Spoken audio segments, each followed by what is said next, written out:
Hello everyone O triple S previous year question series को आपको स्वागत करुच्ची जो थे आम मैंने ओ ट्रिपल एस कर 2014 नहीं कि 2026 पर्यंत जहाँ भी किसी एग्जाम करी सबू exam date wise shift wise and subject wise सब क्वेश्चन को आम मैंने कभर करुचे। तो आज आम यही वीडियो मध्यम 22 मई 2026 लास्ट शिफ्ट जो आम एग्जाम होता आरआई एआरआई अमीन एसएफएस आईसीडीएस सुपरवाइजर तो सही एग्जाम फास्ट दिन लास्ट शिफ्ट जहाँ भी किसी जिके एवं ता सहित करेन्ट अफेयर क्वेश्चन पड़ीला सबकिछि आमे एई भिडियो डिस्कशन करबा जोटा कि आपण मानकर आगामी एवं ता पूर्व मु कहि रखिबि जो हमर एग्जाम ता हेतला हमर टीसीएस करतेला बुझि पाइले काहे कि ना आगामी ओडिसा रा जहाँ भी किछि एग्जाम हबो सबकिछि हमर टीसीएस कंडक्ट करिवो। तो सेति पई आपण माने आगामी हमर assistant teacher 2026 OAVS SSP TGT आ ओ ट्रिपल एस रो जो पीओ जहाँ भी ओ ट्रिपल एस अंडर जहाँ भी किछि एग्जाम होना काहे कि ओ डबल एस अंडर जहाँ भी किछि एग्जाम होना काहे कि सब एग्जाम में बहुत हेल्पफुल हो काहे ना ओडिसा रे जहाँ भी किछि आगो एग्जाम बाहरिबो सब किछि हमर टीसीएस कंडक्ट करिवो। सेति पई ए सब जेहेतु टीसीएस क्वेश्चन सेति पई म आपण मानक पई नै आछि सब किछि हम डिस्कशन करियो एवं आमे जानिबा कि टीसीएस को लेवल रो क्वेश्चन पचाउछ हैला। वीडियो को लाइक कर देबे चैनल को नुआ थिले सब्सक्राइब करिकि ऑल नोटिफिकेशन ऊपर क्लिक करिवे जदर कि म जहाँ भी किछि नुआ वीडियो अपलोड करबी आपण मन तार फास्ट नोटिफिकेशन पाई परिबे एवं जहाँ भी किछि डाउट रहबो मते कमेंट रे जणाई परिबे। तो चलନ୍ତୁ वीडियो स्टार्ट करिबा। तो प्रथम क्वेश्चन हमर कोन पचारछि कहछि निम्नलिखित मध्यरु काहाकु मे 2025 रे भारतर 52तम मुख्य विचारपति भाबरे नियुक्त करा जायथिला हैला एटा से क्वेश्चन पचारछि। तो ऑप्शन अछि विक्रमनाथ सूर्यकांत ना पीआर गभाई ना जितेंद्र कुमार माहेश्वरी सठिक आंसर कोन हबो देखो हमर सठिक आंसर कोन हबो ना हमर ऑप्शन सी जोटा कि बीआर गभाई जे कि हमर भारतर 52तम मुख्य विचारपति थिले एवं तांको पूर्व एवं से हमर मे 14 तारिख रे 2025 रे से अपॉइंटमेंट होइथिले एवं तांको सहित हमर पूर्वरु हमर सीजेआई के थिले हमर के संजीव खन्ना हैला संजीव खन्ना थिले तांको पूर्वरु एवं हमर जो हमर बीआर गभाई जे कि हमर फास्ट बुद्धिस्ट कम्युनिटी रो सीजेआई हैला एवं सी माने बीआर गभाई को परे हमर के हेले 53 तम मुख्य विचारपति ना हमर होउचे सूर्यकांत जे हमर एपे अछंती हैला। तो परवर्ती हम क्वेश्चन को जिबा आ विक्रमनाथ गले आ जितेंद्र कुमार माहेश्वरी से जने हमर सुप्रीम कोर्ट रे जने जज अटंती हैला।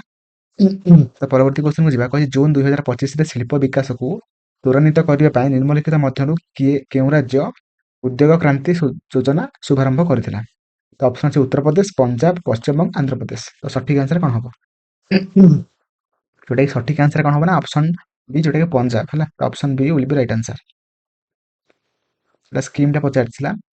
ता परवर्ती क्वेश्चन कहिछि 512 मीटर उच्चता विशिष्ट माउंट डियाभलो अंडमान द्वीपपुंजर केउ भागरे अवस्थित हैला। देखंतु को भागरे अवस्थित जोटा कि हमर माउंट डियाभलो जे कि हमर जोटा कि हमर मिडिल अंडमान रे अवस्थित हैला जोटा कि हमर ऑप्शन बी मध्य अंडमान हैला एवं ता सहित नॉर्थ अंडमान लो सबटर हाईएस्ट पीक कोड ना सैडल पीक हैला लिखि रखिबे एटा सैडल पीक एवं ता सहित माउंट कोयब एंड ता सहित माउंट कोयब एवं ता सहित माउंट हैरियट जोटा कि हमर साउथ अंडमान लो नोटेबल पीक अटे जानि थांदु खाली ओके। तो परवर्ती हम क्वेश्चन को जिबा परवर्ती क्वेश्चन कहिछि 2016 होम रूल लीग आंदोलन हैला केउ नेताଙ୍କ नेतृत्व रे होइथिला। ऑप्शन ए कहिछि बाल गंगाधर तिलक एवं आनी बेसांत ना गोपाल कृष्ण गोखले एवं तिलक दादा भाई नारोजी एंड आनी बेसांत ना महात्मा गांधी एंड जवाहरलाल नेहरू। तो सठिक आंसर एठी कोन हबो देखंतु हमर सठिक आंसर हे जिबा 1916 रे बाल गंगाधर तिलक जे कि हमर तांकर हेडक्वार्टर कोड ना हमर बेंगलोर रे उन तास्ता आनी बेसांत तांकर होउछि हेडक्वार्टर चेन्नई रे से दी जण हमर होम रूल मूवमेंट को से माने स्टार्ट करथिले हैला। एवं ता सहित हमर गोपाल कृष्ण गोखले तांको हम कोन कहिथांदी सर्भांट ऑफ इंडियन सोसाइटी से जणे गोटे मॉडरेट लीडर थिले एवं से गोटे सोसाइटी गठन करथिले तार नाम होछि सर्भांट्स ऑफ इंडियन सोसाइटी लिखि रखिबे मो यदि लिखिबी तो लेट हबो सेति आपण माने लिखि रखंतु मु लिखि दोछ एवं तापर दादा भाई नारोजी जे कि हमर तांको हमें से कोन देथिले ट्रेन थ्योरी देथिले एवं तांको हमें ग्रैंड ओल्ड मैन मध्ये हम कहिथांते ला grand old man of India okay. ଆଉ ମହାତ୍ମା ଗାନ୍ଧୀ ଯିଏକି ଆମର ସାଉଥ ଆଫ୍ରିକାରୁ 1915 ମସିହାରେ ଫେରିଥିଲେ। ଓକେ। ଫେରିକି ସେ କୋଉ ଫାଷ୍ଟ ତାଙ୍କର କୋଉଟା ଆନ୍ଦୋଳନ କରିଥିଲେ ମତେ ଆପଣମାନେ ମାନେ କମେଣ୍ଟରେ ଜଣେଇବେ। ତ ପରବର୍ତ୍ତୀ କ୍ୱେଶ୍ଚିନ୍ କହିଛି ଭୌଗୋଳିକ ବୈଶିଷ୍ଟ୍ୟ ଭିତ୍ତିରେ ଓଡ଼ିଶାକୁ କେଉଁ ପ୍ରମୁଖ ରୂପାତ୍ମକ ଅଞ୍ଚଳରେ ବିଭକ୍ତ କରାଯାଇଅଛି ହେଲା। ମାନେ ଆମର ଓଡ଼ିଶାର ଜିଓଗ୍ରାଫିକୁ କେତେ ଭାଗରେ ବିଭକ୍ତ କରାଯାଇଅଛି ସେଟା ଆପଣମାନଙ୍କୁ କ୍ୱେଶ୍ଚିନ୍ ପଚାରିଛି। ତ ଅପସନ୍ ଅଛି 4, 5, 6, 3। ତ ସଠିକ୍ ଆନ୍ସର କ'ଣ ହବ? ଯୋଉଟାକି ସଠିକ୍ ଆନ୍ସର ହବ ଆମର ଅପସନ୍ ବି ଯୋଉଟାକି 5 ହେଲା। କ'ଣ କ'ଣ ନା ଓଡ଼ିଶା କୋଷ୍ଟାଲ ପ୍ଲେନ୍ ହେଲା, ପ୍ଲେନ୍। ତାପରେ ଆସିଲା କ'ଣ? ତାପରେ ଆସିଲା ହାଇଲ୍ୟାଣ୍ଡ ରିଜନ୍ ବା ଆମର ମିଡିଲ୍ ମାଉଣ୍ଟେନ୍ ଏବଂ ତା ସହିତ ହାଇଲ୍ୟାଣ୍ଡ ରିଜନ୍। ତାପରେ ସେଣ୍ଟ୍ରାଲ ପ୍ଲାଟ୍ୟୁ ହେଲା, 3 ଗଲା। 4 ହଉଛି ୱେଷ୍ଟର୍ଣ୍ଣ ରୋଲିଂ ଅପଲ୍ୟାଣ୍ଡ ହେଲା, ଅପଲ୍ୟାଣ୍ଡ। ତାପରେ ଆସିଲା କ'ଣ ନା ରିଭର ଭ୍ୟାଲି ବା ଆମର ଫ୍ଲଡ୍ ପ୍ଲେନ୍ସ ହେଲା, ରିଭର ଭ୍ୟାଲି ଆମେ ତାକୁ କହିପାରିବା ଫ୍ଲଡ୍ ପ୍ଲେନ୍ ହେଲା, ବୁଝିପାରିଲେ? ତ ଏଇଟା ଆମର 5ଟା। ଏଇଟା ସେ ଆପଣମାନଙ୍କୁ କ୍ୱେଶ୍ଚିନ୍ ପଚାରିଥିଲା। ତ ପରବର୍ତ୍ତୀ ଆମେ କ୍ୱେଶ୍ଚିନ୍କୁ ଯିବା। ତ ପରବର୍ତ୍ତୀ କ୍ୱେଶ୍ଚିନ୍ କହିଛି 2025 ମାସରେ ସଙ୍ଗୀତ ନାଟକ ଏକାଡେମୀ ଜାତୀୟ ଅମୂର୍ତ୍ତ ସାଂସ୍କୃତିକ ଐତିହ୍ୟ ତାଲିକା ଯାହାକି ଇନଟାଞ୍ଜିବଲ୍ କଲଚର ହେରିଟେଜରେ ଓଡ଼ିଶାର ନିମ୍ନଲିଖିତ କେଉଁଠି ସାମିଲ କରାଗଲା ହେଲା। ଓଡ଼ିଶାର କରେଣ୍ଟ ଆଫେୟାରକୁ ନେଇ କ୍ୱେଶ୍ଚିନ୍ ପଚାରିଥିଲା। ତ ଅପସନ୍ ଅଛି ଛଟ ପୂଜା, ବାଲିଯାତ୍ରା, ଜଙ୍ଗମ ଗାୟନ ନା ମାଘ ସପ୍ତମୀ। ସଠିକ୍ ଆନ୍ସର କ'ଣ ହବ? ଯୋଉଟାକି ସଠିକ୍ ଆନ୍ସର ହବ ଆମର ଅପସନ୍ ବି ବାଲିଯାତ୍ରା ହେଲା। ତ ପରବର୍ତ୍ତୀ କ୍ୱେଶ୍ଚିନ୍ କହିଛି 14ତମ ଆଫ୍ରିକା ଫିନଟେକ୍ ସମ୍ମିଳନୀ AFTS ଯୋଉଟାକି ଆମର ସର୍ଟ ଫର୍ମ ନିମ୍ନଲିଖିତ କେଉଁ ଆଫ୍ରିକୀୟ ଦେଶ ଦ୍ୱାରା ଆୟୋଜିତ କରାଯାଇଥିଲା? ତ ଅପସନ୍ ଅଛି କେନିଆ, ଇଥିଓପିଆ, ନାଇଜେରିଆ ନା ଘାନା। ତ ସଠିକ୍ ଆନ୍ସର କ'ଣ ହବ? ଯୋଉଟାକି ସଠିକ୍ ଆନ୍ସର ହବ ଆମର ଅପସନ୍ ଇ ଯୋଉଟାକି ଘାନା ହେଲା, ଯୋଉଟାକି ଆମର 8 ଅକ୍ଟୋବର 8ରୁ 10 ତାରିଖ ମଧ୍ୟରେ ବସିଥିଲା ସେ ଯୋଉ ମିଟିଂଟା 2025 ହେଲା। ତ ପରବର୍ତ୍ତୀ କ୍ୱେଶ୍ଚିନ୍କୁ ଯିବା। କହିଛି ଭାରତ ସରକାର କେଉଁ ବର୍ଷ ପ୍ରୋଜେକ୍ଟ ଟାଇଗର ବା ଆମର ବ୍ୟାଘ୍ର ପ୍ରକଳ୍ପର ଶୁଭାରମ୍ଭ କରିଥିଲେ? ଅପସନ୍ ଅଛି 1973, 83 ନା 93 ନା 2003। ତ ସଠିକ୍ ଆନ୍ସର କ'ଣ ହବ? ଯୋଉଟାକି ଅପସନ୍ ଏ ଯୋଉଟାକି 1973 ଆମର ଯୋଉଟାକି ଏପ୍ରିଲ 1 ଡେଟ୍ ମଧ୍ୟ ପଚାରିଦବ କେତେବେଳେ। ଏପ୍ରିଲ 1, 1973 ଏବଂ ଏଟା କୋଉଠି ଆମର ଲଞ୍ଚ କରାଯାଇଥିଲା ନା ଜିମ୍ କର୍ବେଟ୍ ନ୍ୟାସନାଲ ପାର୍କ। ଏବଂ ଆପଣମାନେ ଗୋଟେ କମେଣ୍ଟ ରହିବ କି ଆପଣମାନେ ଆନ୍ସର ମତେ କହିବେ କମେଣ୍ଟରେ ଜିମ୍ କର୍ବେଟ୍ ନ୍ୟାସନାଲ ପାର୍କ ଆମର କୋଉଠି ଅଛି ହେଲା। ତ ପରବର୍ତ୍ତୀ କ୍ୱେଶ୍ଚିନ୍କୁ ଯିବା। କହିଛି ରାଜ୍ୟର ବିମାନ ଚଳାଚଳ କ୍ଷେତ୍ରର ବିକାଶ ପାଇଁ ଓଡ଼ିଶା ସରକାର ଅକ୍ଟୋବର 2025ରେ କେଉଁ ଯୋଜନାକୁ ମଞ୍ଜୁରୀ ପ୍ରଦାନ କରିଛନ୍ତି? ଅପସନ୍ ଅଛି ମିଶନ ଉଡ଼ାଣ ଓଡ଼ିଶା ନା ବିଜୁ ଏଭିଏସନ୍ ନେଟୱାର୍କ ସ୍କିମ୍ ନା building and management of aviation asset and network ନା option D Odisha regional connectivity programme. ତ ସଠିକ୍ ଆନ୍ସର କ'ଣ ହବ ନା ଆମର ଅପସନ୍ ସି ହେଇଯିବ ସଠିକ୍ ଆନ୍ସର, ଯୋଉଟାକି building and management of aviation asset and network. କାହିଁକିନା ଆପଣମାନେ ଏଇଟା ଦେଖନ୍ତୁ ଯେ ବିଶେଷ କୋଉ ଟାଇପ୍ର କରେଣ୍ଟ ଆଫେୟାର କ୍ୱେଶ୍ଚିନ୍ ପଚାରୁଛି, ତ ସେଇଭଳି ଭାବରେ ଆପଣମାନେ ପଢ଼ିବେ ହେଲା। ତ ପରବର୍ତ୍ତୀ କ୍ୱେଶ୍ଚିନ୍କୁ ଯିବା। କହିଛି ପ୍ରଶାସନିକ ଦକ୍ଷତା ଓ ସୁଶାସନର ମୁଖ୍ୟ ଆଧାର ଭାବରେ ଦଳଗତ କାର୍ଯ୍ୟ, ପ୍ରଯୁକ୍ତିବିଦ୍ୟା, ସ୍ୱଚ୍ଛତା, ସମୟାନୁବର୍ତ୍ତିତା ଏବଂ ରୂପାନ୍ତରଣ ଉପରେ ପର୍ଯ୍ୟବେସିତ 5ଟି ପଦକ୍ଷେପ ଓଡ଼ିଶାର କେଉଁ ନେତାଙ୍କ ଦ୍ୱାରା ଶୁଭାରମ୍ଭ କରାଯାଇଥିଲା? କୁହନ୍ତୁ ମତେ। ଯୋଉଟାକି ସଠିକ୍ ଆନ୍ସର ହବ କ'ଣ? ଅପସନ୍ ଅଛି ବିଜୁ ପଟ୍ଟନାୟକ, ନବୀନ ପଟ୍ଟନାୟକ ନା ମଧୁସୂଦନ ଦାସ ନା ହରେକୃଷ୍ଣ ମହତାବ। ତ ସଠିକ୍ ଆନ୍ସର କ'ଣ ହବ ନା ଅପସନ୍ ସି ଅପସନ୍ ବି ନବୀନ ପଟ୍ଟନାୟକ ଯିଏକି ଆମର 5ଟି ଯେମିତି ଆମେ ଲୋକମାନେ ଠିକ୍ ଭାବରେ ସବୁ ଫେସିଲିଟି ପାଇପାରିବେ ତା ପାଇଁ ସେ କାମ କରିଥିଲେ। ଏଇଟା ଗୋଟେ ସ୍କିମ୍ଟେ ଲଞ୍ଚ କରିଥିଲେ ହେଲା, କେମିତି ଗୋଟେ ଗଭର୍ଣ୍ଣମେଣ୍ଟ ଲୋକମାନଙ୍କ ପାଇଁ ଭଲ ଭାବରେ କାମ କରିପାରିବ ହେଲା।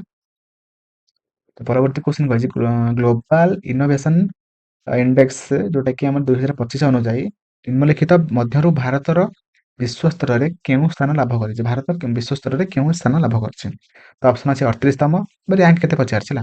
ଗ୍ଲୋବାଲ ଇନୋଭେସନ୍ ଇଣ୍ଡେକ୍ସରେ 45ତମ ନା 25ତମ ନା 81ତମ। ସଠିକ୍ ଆନ୍ସର କ'ଣ ହବ? ଯୋଉଟାକି ଅପସନ୍ ଏ ଯୋଉଟାକି 38ତମ ହେଲା। ଏବଂ ଟୋଟାଲ କେତେଟା କଣ୍ଟ୍ରି ନା 139 କଣ୍ଟ୍ରି ହେଲା। ଫାଷ୍ଟ କିଏ କରିଥିଲା? ସୁଇଜରଲ୍ୟାଣ୍ଡ ହେଲା, ତାପରେ ସ୍ୱିଡେନ, ତାପରେ ୟୁଏସଏ, ତାପରେ ଚାଇନା। ଆମେ ଭାଇ 38 ନମ୍ବର ହେଲା, ଲେଖି ରଖିବେ। ପରବର୍ତ୍ତୀ କ୍ୱେଶ୍ଚନକୁ ଯିବା। କହିଛି ନିମ୍ନଲିଖିତ ମଧ୍ୟରୁ କେଉଁଟି ଭାରତ ସରକାରଙ୍କ ଖେଲୋ ଇଣ୍ଡିଆ ଯୋଜନାର ଏକ ପ୍ରମୁଖ ଉଦ୍ଦେଶ୍ୟକୁ ସର୍ବୋତ୍ତମ ଭାବରେ ବର୍ଣ୍ଣନା କରେ? କୋଉଟା କରିଛି? ଅପସନ ପଢନ୍ତୁ। ଫାଷ୍ଟ ଅପସନ ହେଉଛି ଆନ୍ତର୍ଜାତିକ ସ୍ତରୀୟ ଅବସରପ୍ରାପ୍ତ କ୍ରୀଡ଼ାବିତ ମାନଙ୍କୁ ସ୍ୱତନ୍ତ୍ର ଭାବରେ ପେନସନ ପ୍ରଦାନ କରିବା, ନା ପ୍ରତିଭାବାନ ଖେଳାଳିମାନଙ୍କୁ ଚିହ୍ନଟ କରି ଏବଂ ସେମାନଙ୍କ ପାଇଁ ଦୀର୍ଘକାଳୀନ କ୍ରୀଡ଼ା ବିକାଶ ସହାୟତା ପ୍ରଦାନ କରି ତୃଣମୂଳ ସ୍ତରରେ କ୍ରୀଡ଼ାର ବିକାଶକୁ ପ୍ରୋତ୍ସାହିତ କରିବା, ନା କହିଛି ବିଦେଶୀ ପ୍ରଶିକ୍ଷଣ କାର୍ଯ୍ୟକ୍ରମ ମାଧ୍ୟମରେ ଅଲିମ୍ପିକ କ୍ରୀଡ଼ା ପାଇଁ ପ୍ରସ୍ତୁତ ହେଉଥିବା କେବଳ ଏଲିଟ୍ ଆଥଲେଟ୍ ମାନଙ୍କୁ ଇଲେକ୍ଟ ଆଥଲେଟ୍ ମାନଙ୍କୁ ଆର୍ଥିକ ଅନୁଦାନ ପ୍ରଦାନ କରିବା? ନାହିଁ। ଘରୋଇ କ୍ରୀଡ଼ା, ନା ଘରୋଇ କ୍ରୀଡ଼ା ହେବନି, ନା ସଠିକ ଆନ୍ସର କ'ଣ ହବ ନା ଅପସନ ବି, ଯୋଉଟାକି ପ୍ରତିଭାବାନ ଖେଳାଳିମାନଙ୍କୁ ଚିହ୍ନଟ କରିବା ଏବଂ ସେମାନଙ୍କ ପାଇଁ ଦୀର୍ଘକାଳୀନ କ୍ରୀଡ଼ା ବିକାଶର ସହାୟତା ପ୍ରଦାନ କରି ତୃଣମୂଳ ସ୍ତରରେ କ୍ରୀଡ଼ାର ବିକାଶକୁ ପ୍ରୋତ୍ସାହିତ କରିବା। ତ ଅପସନ ବି ହେଇଯିବ ଆପଣମାନଙ୍କର ଏଠି ସଠିକ ଆନ୍ସର ହେଲା। ତ ପରବର୍ତ୍ତୀ କ୍ୱେଶ୍ଚନକୁ ଯିବା। କହିଛି ଯଦି ପରିବହନ ସଂସ୍ଥାନ ଉଦ୍ଭିଦର କେତେକ ମାନେ ଆମର ଯୋଉ ଟ୍ରିରେ ନା ଗଛରେ ଯୋଉ ଆମର ମାନେ ଟ୍ରାନ୍ସପୋର୍ଟେସନ ହୁଏନି କି, ଖାଦ୍ୟ ହଉ ମାନେ ଜଳ ହଉ, ସେଇଟା କଥା ସେ ପଚାରିଛି ହେଲା। ଯେତେବେଳେ ନିର୍ଦ୍ଦିଷ୍ଟ ଅଂଶକୁ ଖାଦ୍ୟ ପହଞ୍ଚାଇବାରେ ବିଫଳ ହୁଏ ତେବେ କ'ଣ ଘଟିବ? ଯଦି ଆମେ ମାନେ ଗୋଟେ ଗଛ ଭିତରେ ଚେରରୁ ଯଦି ଆମେ ପତ୍ର ପର୍ଯ୍ୟନ୍ତ ଖାଦ୍ୟ ନ ଯିବ, କି ପତ୍ରରୁ ଆଉ ସବୁ ମାନେ ଗଛର ଅଲଗା ପାର୍ଟକୁ ଯଦି ମାନେ ଖାଦ୍ୟ ନ ଆସିବ, ତେବେ କ'ଣ ହବ?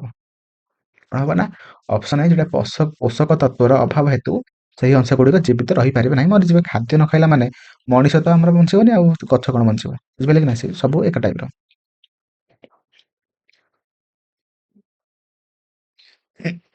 ତ ପରବର୍ତ୍ତୀ କ୍ୱେଶ୍ଚନ କହିଛି ଯଦି କୌଣସି ଅଞ୍ଚଳର ଲିଙ୍ଗ ଅନୁପାତ କ'ଣ ନା 950 ହୁଏ, ତେବେ ଏହାର ଅର୍ଥ କ'ଣ? ଏହାର ଅର୍ଥ କ'ଣ ନା ଆମର ହଉଛି 950 ମାନେ ଆମର 1000ଟା ପୁଅରେ 950 ଜଣ ମହିଳା ଅଛନ୍ତି। ମାନେ ହଉଛି ଆପଣମାନଙ୍କୁ ଯଦି କହିବ ସେକ୍ସ ରେସିଓ ହେଲା, ସେକ୍ସ ରେସିଓ ଧର କହିଥିବ 950, ମାନେ ହଉଛି 100ଟା ପୁଅ ଆଣ୍ଡ 950ଟା ଝିଅ ହେଲା। ତ ପରବର୍ତ୍ତୀ କ୍ୱେଶ୍ଚନକୁ ଯିବା। କହିଛି ନିମ୍ନଲିଖିତ ଭାରତୀୟ ସାହିତ୍ୟକ ମାନଙ୍କ ମଧ୍ୟରୁ କେଉଁ ବ୍ୟକ୍ତି ବଙ୍ଗଳା ଭାଷାରେ ଭାରତର ଜାତୀୟ ସଙ୍ଗୀତ ଲେଖିବା ପାଇଁ ଅଧିକ ଜଣାଶୁଣା ଅଟନ୍ତି? ଆମର ଜାତୀୟ ସଙ୍ଗୀତ କିଏ ଲେଖିଥିଲେ କୁହନ୍ତୁ ମତେ? ଅପସନ ଅଛି ମୁନ୍ସି ପ୍ରେମଚାନ୍ଦ, ନା ରବୀନ୍ଦ୍ରନାଥ ଟାଗୋର, ନା ଆମର ସୁବ୍ରମଣ୍ୟମ ଭାରତୀ, ନା ହରିବଂଶ ରାୟ ବଚ୍ଚନ। ସଠିକ ଆନ୍ସର ଏଠି କ'ଣ ହବ?